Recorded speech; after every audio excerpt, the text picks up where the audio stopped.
Baik, Assalamualaikum warahmatullahi wabarakatuh. Perkenalkan, nama saya Muhammad Alwi, NIM 2102095011011, kelas PTIKB. Dan di sini saya akan menjelaskan tentang dukungan sistem operasi. Bagian A, pengertian sistem operasi. Sistem operasi adalah sebuah perangkat lunak atau yang disebut juga dengan software yang tugasnya mengontrol atau mengatur sistem kerja perangkat keras agar dapat menjalankan berbagai aplikasi yang ada dalam sebuah sistem komputer. Dengan adanya sistem operasi, maka perangkat bisa dijalankan dengan baik dan sesuai fungsinya. Sistem ini bisa dikatakan memiliki peranan sebagai penghubung utama antara perangkat keras dan perangkat lunak yang ada pada sebuah perangkat. Bagian B, fungsi sistem operasi. Yang pertama itu memori manajemen. Manajemen memori terbagi menjadi dua fokus utama, yaitu primary memori dan main memori, di mana primary memori merupakan kebutuhan penyimpanan yang diutamakan seperti RAM. Main memori merupakan penyimpanan yang dapat diakses langsung melalui CPU. Yang nomor 2 itu device management. Sistem operasi juga mempunyai fungsi untuk mengatur komunikasi antar perangkat melalui setiap driver. Untuk pemrogram yang berperan untuk menangani hal tersebut adalah I/O controller. Nomor 3, file management. Fungsi yang ketiga, BIOS juga dapat digunakan untuk melakukan konfigurasi pada dokumen, mulai dari tahap awal hingga akhir, yang mengatur kebutuhan detail setiap informasi, kemudian mengelola lokasi, fungsionalitas sistem, dan fitur yang lainnya. Fase pengaturan tersebut disebut dengan file sistem yang biasanya dimasukkan ke dalam direktori pencarian untuk memudahkan penggunaannya. Dan nomor 4 itu prosesor manajemen. Fungsi dari sistem operasi yang terakhir adalah mendukung proses multiprogramming untuk menentukan fase yang mana menggunakan prosesor dalam jangka waktu tertentu. Bagian C, komponen sistem operasi. Terdapat 3 elemen dasar yang membangun perancangan sistem operasi secara umum. Komponen-komponen ini dapat disebut modular karena memiliki fungsi yang berbeda dan dapat dikembangkan secara terpisah. Ketiga bagian tersebut antara lain user interface, kernel, sistem manajemen file. Pada kenyataannya, tidak semua sistem operasi mempunyai struktur yang sama. Namun, menurut Avi Silberschatz, Peter Gelfin, dan Greg Gagne, umumnya sebuah sistem operasi modern mempunyai komponen sebagai berikut. Yang pertama itu manajemen proses, kedua manajemen memori utama, ketiga memori manajemen secondary stroke, yang keempat manajemen sistem I/O, yang kelima manajemen berkas, yang keenam sistem proteksi, yang ketujuh jaringan, yang kedelapan command interpreter system. Yang pertama itu manajemen proses. Proses adalah keadaan ketika sebuah program sedang dieksekusi. Sebuah proses membutuhkan beberapa sumber daya untuk menyelesaikan tugasnya. Sumber daya tersebut dapat berupa CPU, time, memori, berkas-berkas, dan perangkat I/O. Sistem operasi bertanggung jawab atas aktivitas-aktivitas yang berkaitan dengan manajemen proses seperti pembuatan dan penghapusan proses pengguna dan sistem proses, menunda atau melanjutkan proses, menyediakan mekanisme untuk proses sinkronisasi, menyediakan mekanisme untuk proses komunikasi, menyediakan mekanisme untuk penanganan deadlock. Yang kedua itu manajemen memori utama. Memori utama atau lebih dikenal sebagai memori adalah sebuah array yang besar dari word atau bit yang ukurannya mencapai ratusan, ribuan, atau bahkan jutaan. Setiap word atau bit mempunyai alamat tersendiri. Memori utama berfungsi sebagai tempat penyimpanan yang akses datanya digunakan oleh CPU atau perangkat I/O. Memori utama termasuk tempat penyimpanan data yang sementara atau volatile. Artinya data dapat hilang begitu sistem dimatikan. Sistem operasi bertanggung jawab atas aktivitas yang berkaitan dengan manajemen memori seperti menjaga track dan dari memori yang sedang digunakan dan siapa yang menggunakannya, memiliki program yang akan di-load ke memori, yang terakhir mengolah mengalokasikan dan mengodelokasikan ruang memori sesuai kebutuhan. Yang ketiga itu manajemen secondary stroke. Data yang disimpan dalam memori utama bersifat sementara dan jumlahnya sangat kecil. Oleh karena itu, menyimpan keseluruhan data dan program komputer dibutuhkan secondary stroke yang bersifat permanen dan mampu menampung banyak data. Contoh dari secondary stroke adalah hard disk atau disket dan lain-lain. Sistem operasi bertanggung jawab atas aktivitas-aktivitas yang berkaitan dengan disk management seperti free space management, alokasi penyimpanan atau penjadwalan disk.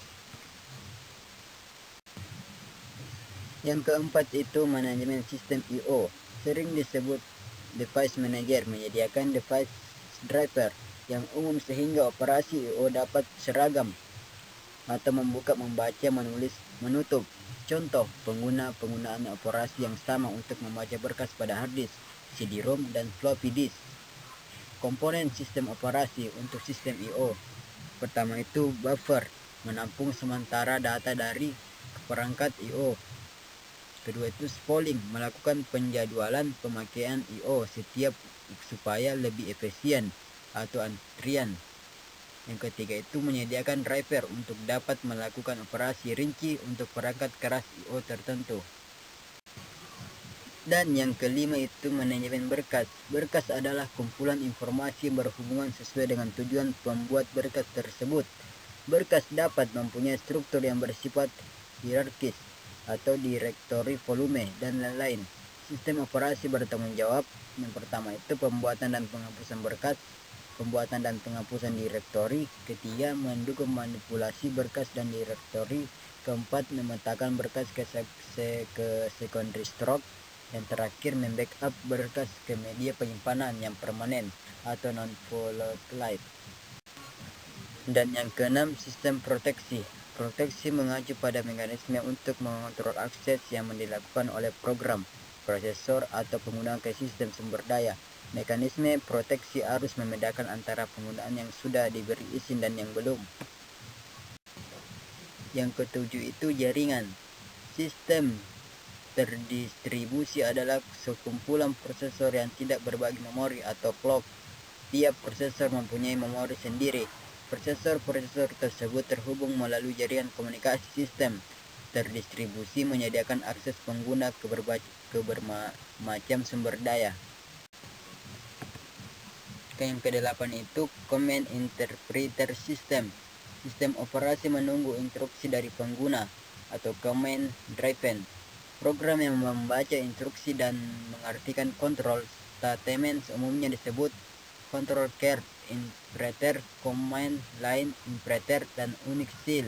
Command interpreter sistem sangat bervariasi dari satu sistem operasi ke sistem operasi yang lain dan disesuaikan dengan tujuan dan teknologi I/O device yang ada, contohnya CLI Windows, Pinbase, Touch, dan lain-lain. Yang kesembilan itu layanan sistem operasi. Eksekusi program adalah kemampuan sistem untuk load program ke memori dan menyalakan program. Operasi I/O, pengguna tidak dapat secara langsung mengakses sumber daya perangkat keras. Sistem operasi harus menyediakan mekanisme untuk melakukan operasi I/O atas nama pengguna. Sistem manipulasi berkas adalah kemampuan program untuk operasi pada berkas, membaca, menulis, membuat, dan menghapus berkas. Komunikasi adalah pertukaran data atau informasi antar dua atau lebih proses yang berada pada satu komputer atau lebih. Deteksi error adalah menjaga kestabilan sistem dengan mendeteksi error perangkat keras maupun operasi. Yang kesembilan itu layanan sistem operasi. Efisiensi penggunaan sistem. Yang pertama itu resursi allocator adalah mengalokasikan sumber daya ke beberapa pengguna atau job yang jalan pada saat bersamaan. Proteksi menjamin akses ke sistem sumber daya dikendalikan atau pengguna dikontrol aksesnya ke sistem. Yang terakhir itu accounting adalah merekam kegiatan pengguna, jatah pemakaian sumber daya, atau keadilan atau kebijaksanaan. Yang ke-10 itu sistem CAL. Sistem CAL menyediakan interface antara program pengguna yang berjalan. dan bagian IOS. Setiap kel menjadi jembatan antara proses dan sistem operasi. Sistem kel ditulis dengan bahasa assembly atau bahasa tingkat tinggi yang dapat mengendalikan mesin C. Contoh Unix menyediakan sistem kel reward operasi IO untuk berkas. Sering pengguna program harus memberikan data parameter ke OS yang akan dipanggil. Contoh pada Unix read buffer max PC file ID. Ada 3 cara memberikan parameter dari program ke sistem operasi. Yang pertama itu melalui register atau sumber daya di CPU. Yang kedua itu menyimpan parameter pada data struktur atau table di memori, dan alamat table tersebut ditunjuk oleh pointer yang disimpan di register. Yang terakhir itu push atau store melalui stack pada memori, dan OS mengambilnya melalui pop pada stack tersebut. Yang di sebelah itu mesin virtual. Sebuah mesin web virtual atau biasa disebut virtual machine menggunakan misalkan terdapat sistem program. Contoh program yang mengatur pemakaian sumber daya perangkat keras. Contoh program itu trap sistem kel atau akses ke perangkat keras. Kontrol program memberikan fasilitas ke proses pengguna mendapatkan data CPU dan memori, menyediakan interface identik dengan apa yang disediakan oleh perangkat keras. Sharing device untuk berbagai proses. Mesin virtual MF. Contoh program yang minimal MF memberikan ilus multitasking, seolah-olah terdapat prosesor dan memori eksklusif digunakan mesin virtual. Memilih fungsi multitasking dan implementasi extended machine tergantung proses pengguna. Fleksibel dan lebih mudah untuk pengaturan. Jika setiap pengguna diberikan satu mesin virtual, bebas untuk menyalakan OS atau kernel yang diinginkan pada mesin virtual tersebut. Potensi lebih dari satu IOS dalam satu komputer. Contoh IBM PM370 menyediakan mesin virtual untuk berbagai OS, CMS, interaktif, MVS, CIS, dan lain-lain. Masalah sharing disk. OS mempunyai sistem berkas yang mungkin berbeda. IBM Virtual Disk atau disebut mana disk yang dialokasikan untuk pengguna melalui mesin virtual. Yang ke-12 itu perancangan sistem dan implementasi. Implementasi sistem biasanya menggunakan bahasa assembly. Sistem operasi sekarang dapat ditulis dengan menggunakan bahasa tingkat tinggi. Kode yang ditulis dalam bahasa tingkat tinggi dapat dibuat dengan cepat, lebih ringkas, lebih mudah dimengerti dan didebug.